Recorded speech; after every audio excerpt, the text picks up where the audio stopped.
we are not so different today from those who lived in ages past.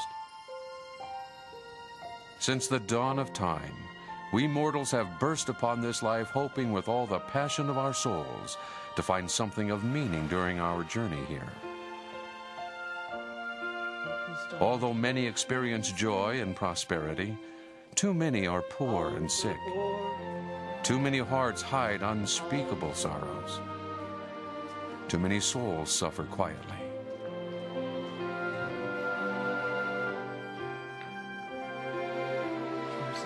2,000 years ago, upon the sand and stone of Galilee, walked a man without a home.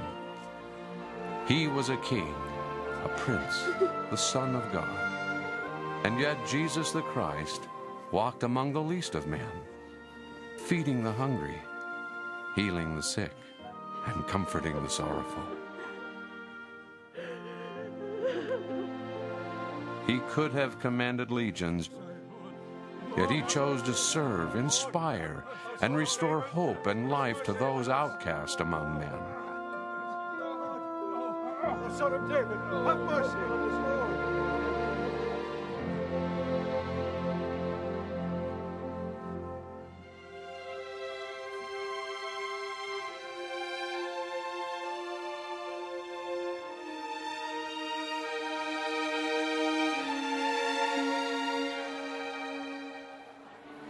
In our day, members of the Church of Jesus Christ of Latter-day Saints are building on a long-established tradition of compassion and charity by reaching out to bless those who yearn for a better life.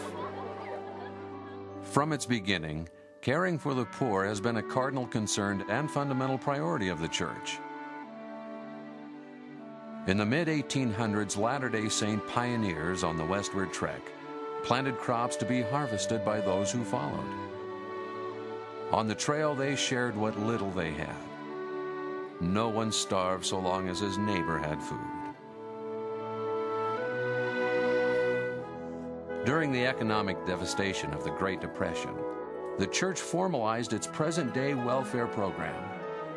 The first presidency of the Church said, "The aim of the Church is to help the people to help themselves." To better serve the poor and needy, congregations of Latter-day Saints planted crops and built canneries and warehouses. The Church began a comprehensive program to provide food, employment, training, and social services for those in need. Today, the Church of Jesus Christ of Latter-day Saints strives to follow the teachings of the Savior and relieve suffering, help people become self-reliant, and provide opportunities for service and growth. Like the Samaritan of old, members of the Church of Jesus Christ strive to bind up the wounds of the injured. They reach out to the hungry, the afflicted, and the disconsolate in a way that heals and strengthens them. Help you get through this. My role as bishop is to manage the resources of the church in helping people to take care of themselves and to help them to where they can become self-reliant. A bishop is called out of a congregation of about 500 people. His responsibility is to be the shepherd. One of the primary resources a bishop has in helping the needy is a fund called Fast Offerings. Once a month, members of the church go without eating 2 meals and donate the money they would have spent on food to the bishop as an offering to help the poor and needy. 100% of the money we take in from fast offerings is used to help the needy. A bishop has at his disposal many additional resources. Farms, canneries, and storehouses provide food and clothing. Trained professionals provide counseling and adoption services. And work training facilities and employment centers provide job placement services.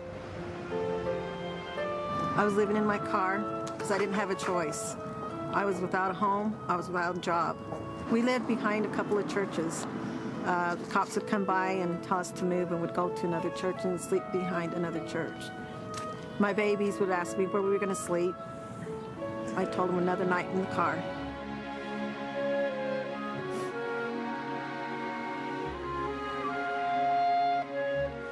I went to talk to a bishop. I went in there crying and told him I needed a job. He got me a job. From there, I came into this apartment. My kids are going to school. We got a roof over our head. We're a lot happier. As a bishop, we have the responsibility of looking out and caring for any who suffer, whether it be emotional, spiritual, or temporal. I had a bishop who helped me a great deal. I was down, and he really lifted me up. Her husband had left her. She had to become a single mother with 2 children. He thought I was a very spiritually strong person and that I had the strength to move forward and overcome, even though I was alone. The Relief Society, or women's organization of the church, met with Marlene, and they took care of some of the special needs she had, the food, the clothing, the things that you need immediately. The Relief Society is a tremendous part of the welfare program.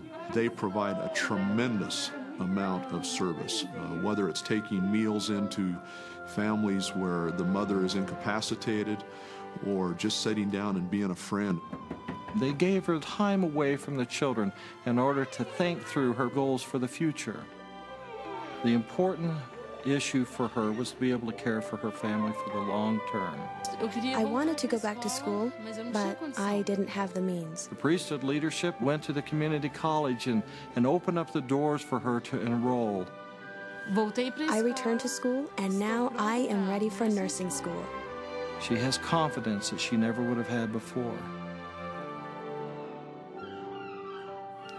The day I was laid off was hard. I just moved out from Utah and bought a house and moved into the suburbs, and 6 months later I got the axe. It was devastating, absolutely devastating. The first thing when you're discouraged is you tend to isolate yourself. And I didn't want to tell my parents. I'm 40 years old. I didn't want to tell my parents that I moved out here and lost my job. We felt like such failures. Yeah. And at first we thought we were all alone, and then we started talking to other people here. My local church leader knew exactly what to do. He said, go down to LDS Employment Center and talk to the people there, and they'll get you straight. What we want to do is to give them hope and help and strengthen them for the battle of unemployment. They absolutely believed Bill would be fine, and that belief really helped us reestablish the belief in ourselves. We don't tell people what to do, but instead we ask them, what do you want or need? What are your goals? And as we do that, then they tell us what they want. They feel like the world's on their shoulders, and you can help lift them up. And when they find that job, it just completely changes them. And he called and said, I got the job. I was jumping up and down. And then I called our daughter, and she actually cried. She was so happy and relieved. This job is ideal. It's like what I've been preparing for the last 20 years. Ever since I was in college, I was interested in helping teachers to learn to use technology. It's within the mission of the church to change lives, to lift people out of their circumstances.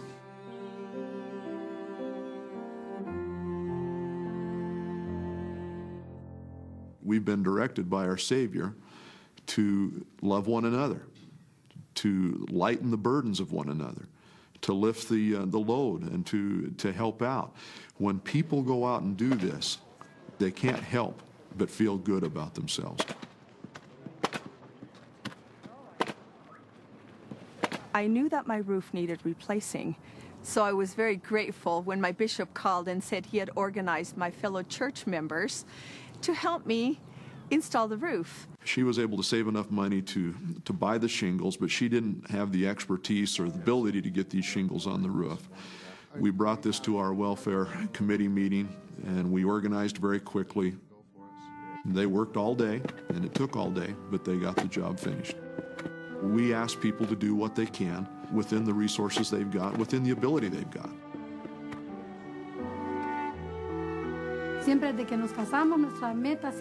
Since we got married, our goal has always been to have our own business.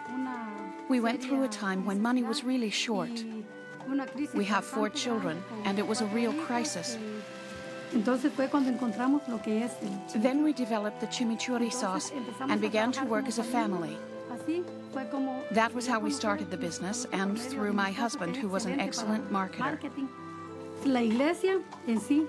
It was the church that helped us to get started, for which I am grateful. Now we aren't drowning in debt, and we are able to help others by paying them to work with us.